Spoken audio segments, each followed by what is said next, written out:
Ever wonder what it's like to work at the Magic Kingdom during Christmas? Well, I can tell you.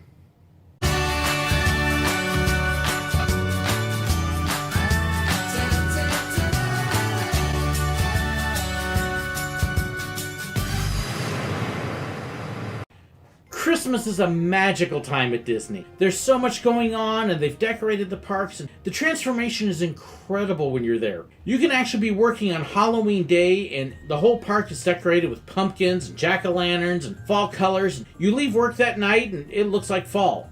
And then you come in on November 1st, and the whole park is transformed overnight. Christmas is everywhere. The poor people that work that night have got to go crazy trying to get everything done, because there's no sign of any of it happening. It just is there. There's only one exception to that, and that's the castle. You'll see pictures sometimes with the castle and a big crane sitting next to it. Well, that crane is there when they're putting up the Christmas lights or taking them down again. And that can take a couple of weeks. But other than that, there's no sign of Christmas happening until November 1st.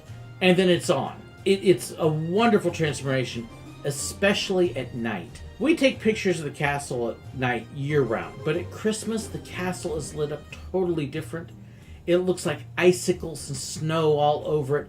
It's just beautiful. Even the characters transform. They go from their regular costumes to full Christmas costumes, scarves, hats, Christmas outfits, and it's just a really fun time for everybody. It makes taking pictures during that time a lot of fun too. They even set up new meet and greets. We'd have our regular character locations, but they would set up special ones just for Christmas. For example, Donald's Tree Lot.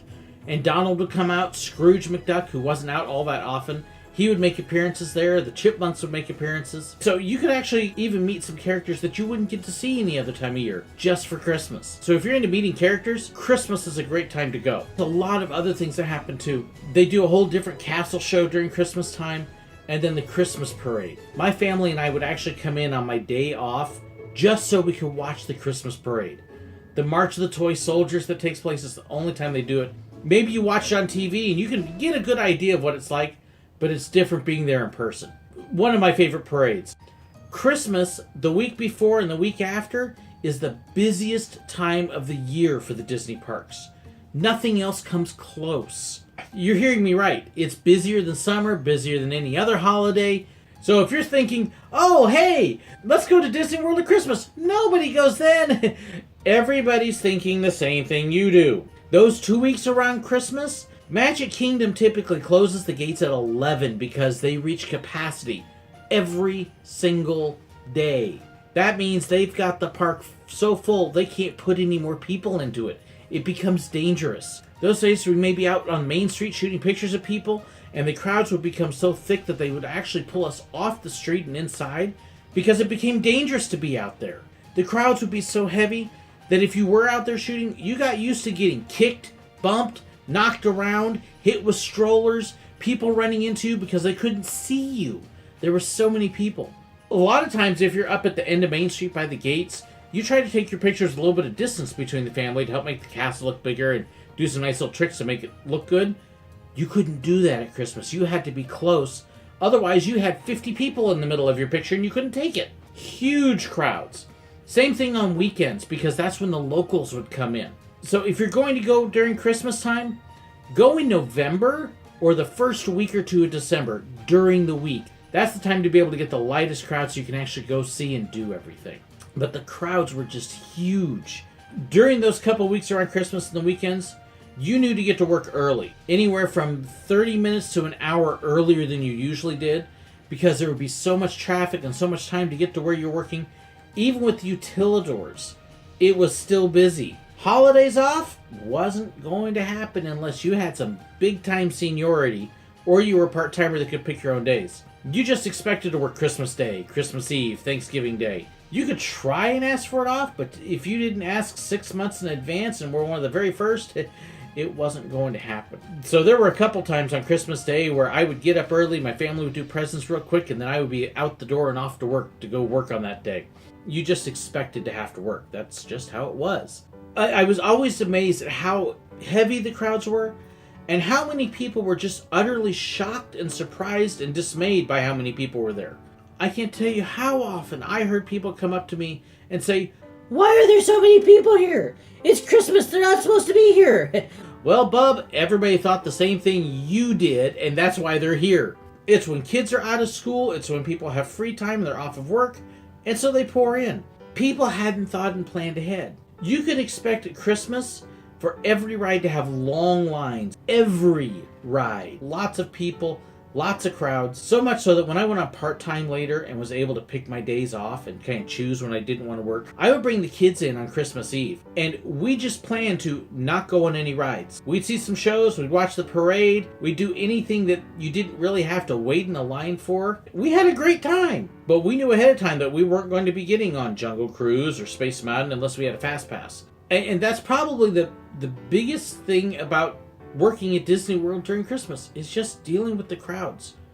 You could see by the middle of the day that some of the people who were there at opening were really starting to get tired and worn out, and especially if they thought they were going to be able to do all sorts of rides, and then they were starting to get irritable and cranky. And you start to feel sorry for them, but at the same time there wasn't a whole lot you could do. You can't make the crowds go away. Even lines for characters during those 2 weeks around Christmas could be over an hour long. I remember at the County Bounty in Toontown one time, coming out and the line was 2 hours long to meet characters.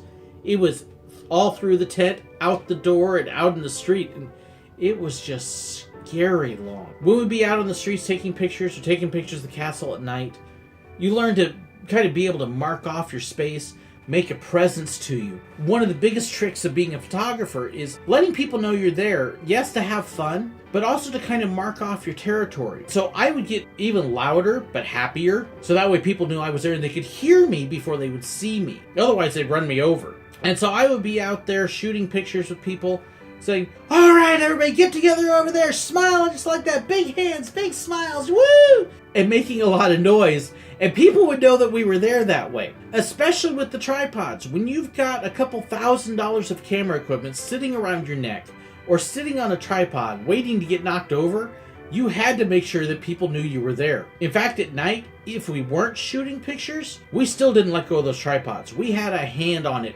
all the time because it was going to get bumped. And you didn't dare let go because you knew as soon as you did, that's when it was going to get knocked over and the camera would get broken. And if they got broken because of our negligence, guess who got to pay for it? And we didn't want that coming out of our check because we couldn't afford it. So we protected our gear and protected ourselves because we didn't want to get hurt either. Making ourselves known, though, also made it easier to get pictures. We learned how to be able to make enough noise and enough presence to be able to get people to kind of veer around and give us a bubble. And that allowed us to be much more effective at what we were doing. So important the whole year long, but especially at Christmas time. And you could see who was good at that and who wasn't, because if you weren't able to effectively project yourself, you were going to get run over and people crowded again and you weren't going to get pictures at all, let alone good pictures. But the thing that was always neat, too, was with all those crowds, people still stayed happy generally. You would get some that would get tired and cranky, but it's Christmas, they're at Disney, they're determined to have a good time and be happy. And most people did, even if things weren't going well. It was one of the special things during that time was that people would just let stuff roll off. It's Christmas time at Disney, what do I have to worry about? And they'd make sure that they had a smile and enjoyed it. And that's what I hope you do too at Christmas this year. Have a wonderful Merry Christmas. Hope you enjoyed this video. Please don't hesitate. Hit that subscribe button right there. Check out another one of my videos there. And you know, I love it if you want to support me and help me out too. And so I've got a Patreon page. You can click that link right there. Thank you so much for watching. Have a wonderful Merry Christmas.